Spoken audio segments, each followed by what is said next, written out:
हुआ, किसका रक्षा हुआ? और इसको, इन सब चीजों को छोड़ के एक दूसरी बहुत बड़ी खतरा बात, देश के लिए बहुत बड़ा खतरा ये लोग खड़ा कर रहे हैं, जो धर्म की बात को लेके लोगों को भावुक बना करके अपने चिल्लर पल्लर राजनीति लब्धि के लिए सारे देश को टूटा जा रहा है, तोड़ा जा रहा है। ये कहां तक सही है? इससे देश का कितना बड़ा खतरा बनेगा आगे चल के? देश का क्या होने वाला है? अंतर्राष्ट्रीय स्तर पर क्या होगा? हालात यहां तक बिगड़ रहा है कि विदेशों में हमारे दूतावास के प्रतिनिधि को बुला के माफी मांगा जा रहा है। ये कितनी बड़ी शर्म की बात है। इसके भलाई के लिए ये काम किया जा रहा है। आज जिस प्रकार से धर्म के नाम पे लोगों को तोड़ने का, समाज को तोड़ने का, एक अच्छे भारत को खराब करने का जो प्रयास हो रहा है, ये कहां ले जाएगा अपने देश को? इसीलिए इकोनॉमी भी खत्म, कर्जा बढ़ गया, रूपी वैल्यू गिर गया, प्राइस राइज हो गया, किसी सेक्टर में सुधार नहीं आया, ना पीने का पानी मिला, ना सिंचाई का भरपूर पानी मिला, ना गरीबों का कोई अच्छा देखभाल हुआ। तो किसका लाभ हुआ? इसका फायदा हुआ? फायदा कुछ नहीं हुआ, विनाश हुआ। और साथ ही साथ बहुत बड़ा खतरा, धर्म के नाम पे दुनिया को तोड़ के, लोगों को तोड़ के। सबसे बड़ा बात है मेक इन इंडिया। क्या है नतीजा मेक इन इंडिया का? हमारे बच्चे जो पतंग उड़ाते हैं उसके मांझा तक चाइना से आता है, नाखून काटने का नेल कटर तक चाइना से आता है, शेविंग ब्लेड तक चाइना से आता है, राष्ट्रीय ध्वज भी हमारा तिरंगा चाइना से बनाया हुआ इंपोर्ट करते हैं। कहां गया खादी हमारा? हमारा बुनकरों का क्या हाल है? क्या हो रहा है? फिर मेक इन इंडिया किधर गया? उसका क्या नतीजा निकला?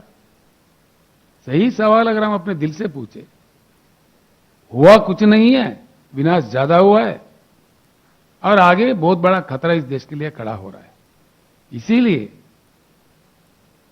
हम एक ही आवाज, आज नीतीश जी से मिलने के बाद, जो बातचीत करने के बाद, नीतीश जी का भी मन है, मुझे भी उन्होंने आदेश दिया है, जितने भी विपक्षी दल है देश में, सारे एकजुट होकर, ताकत जुटाकर, शक्ति जुटाकर बीजेपी मुक्त भारत का नारा देना चाहिए और बीजेपी मुक्त भारत को हासिल करना चाहिए।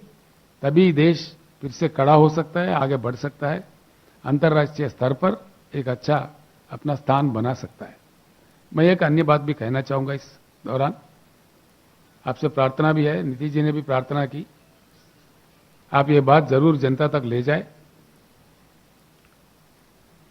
भारत में 75 साल के आजादी के बाद इतने सारे समस्याओं से उलझ रहे हम लोग।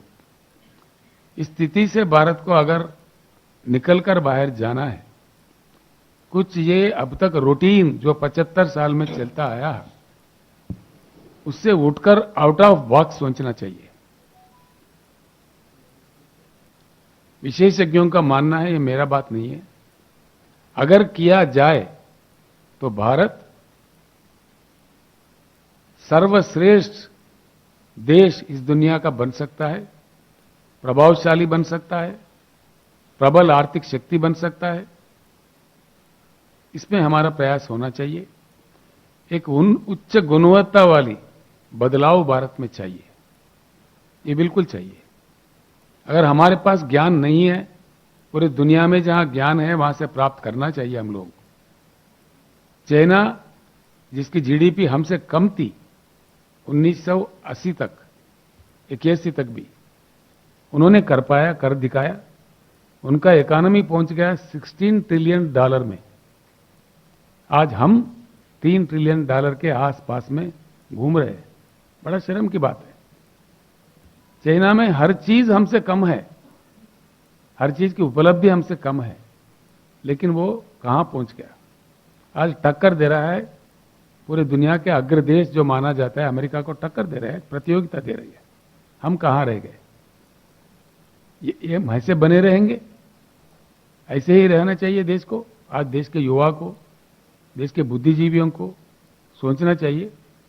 मैं एक ऐसे पवित्र जगह बैठ के ये बात कह रहा हूं जहां से लोकनायक जयप्रकाशन जी के एक आवाज पे पूरी देश में क्रांति आई थी, तानाशाही का खात्मा किए थे, रिश्वतखोरी के खिलाफ में लड़ाई लड़े गए थे।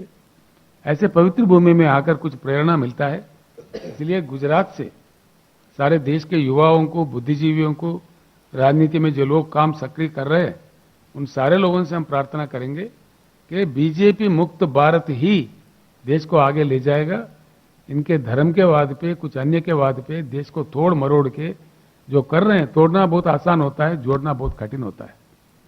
एक बार टूटा देश, एक बार एक विद्वेष, एक हेट्रेड फैल गया, बहुत बुरा मुश्किल होगा, देश को बड़ा नुकसान हो जाएगा।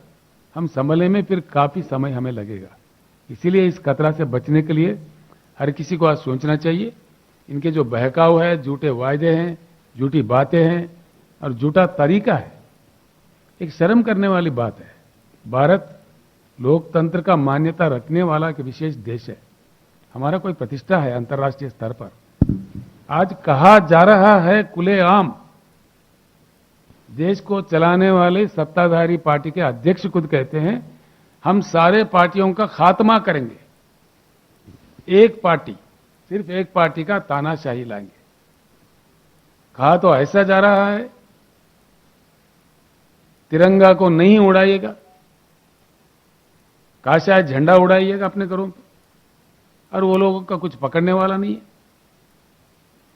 ये तो देश के साथ गद्दारी हुआ, राष्ट्रीय ध्वज के साथ गद्दारी हुआ। वो लोग खुलेआम बयान देते जा रहे हैं। क्यों केंद्र सरकार चुप्पी साध रही है?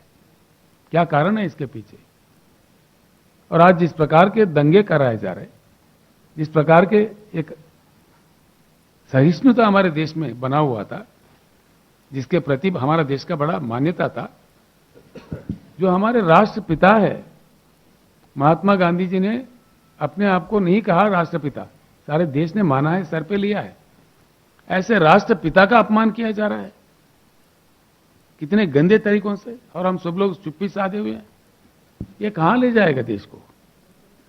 क्या हम अपने दादा परदादा का अपमान करेंगे, अपने खानदान का अपमान करेंगे? ये किसी देश में होता है? ऐसा नहीं होना चाहिए। ये कहां ले जाएगा भारत को? आगे तफ्ता को हम क्या सिखा रहे हैं? ऐसे भारत किसको चाहिए? और इनके प्रति कोई मतलब कुछ हुआ है, इनका कोई काम है, इनका कोई योगदान है, फलाने सेक्टर में कुछ हुआ है, किसमें सुधार हुआ जी? बातों के सिवाय कोई काम है नहीं। जब ये विपक्ष में थे, गला पाड़ पाड़ के जिन बातों को कह रहे थे, जिन बातों का विरोध कर रहे थे, आज वही बात ये अमल कर रहे हैं। Complete privatisation totally. एलआईसी को क्यों प्राइवेट कर रहे हैं जी? दुनिया का बहुत बड़ा इंश्योरेंस कंपनी है, सक्षम कंपनी है, सक्रिय कंपनी है,